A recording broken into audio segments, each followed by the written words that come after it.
I'm here today to stop the war because, I spent 15 years in the United States Army as a combat medic and a drill sergeant. What's happened to these young men and women, not only in training but on the battlefield, and pretty conclusive. This is an assault on humanity.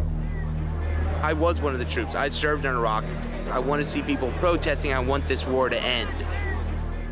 Before I left Iraq, I was thinking, I'm not going to tell anybody what I saw here. I'm not going to talk about Iraq. I'm not going to talk about anything. But once I got home, I realized I had to say something. We live in freedom because every generation has produced patriots willing to serve a cause greater than themselves.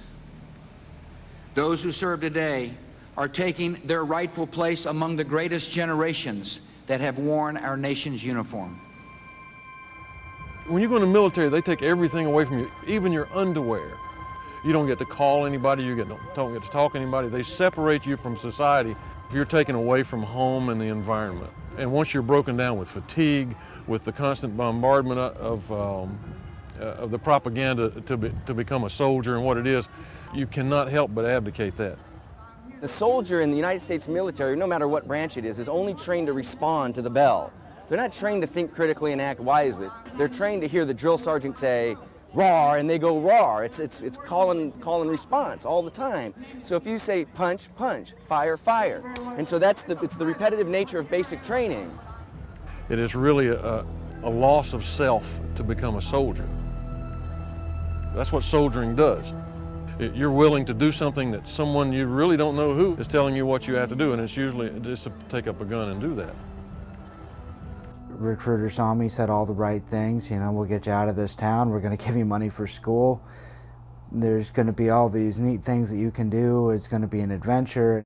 I was told that it was an American way, it was a rite of passage for a man to go into the military, protect the country, serve your country, and I believed all that stuff. I fell for that. When I came to this realization, I still had about a year left in the Marine Corps, so I really had to bite my tongue and, keep my mouth shut. Once we have a contract signed, we have to fulfill it, and the only way home sometimes is to go off to the battlefield and involve yourself in this.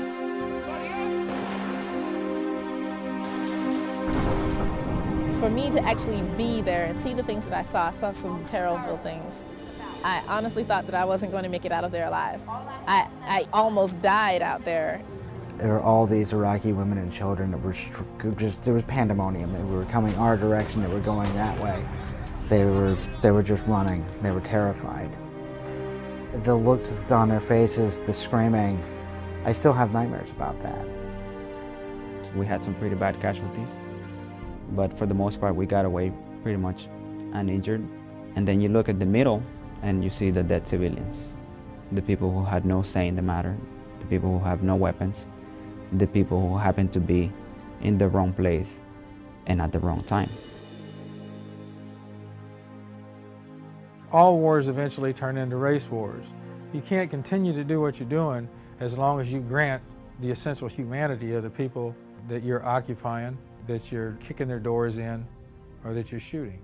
You have to reduce them a level. You have to strip them of their humanity. That's why Iraqis are called Hajis and ragheads. That's why Vietnamese were called gooks.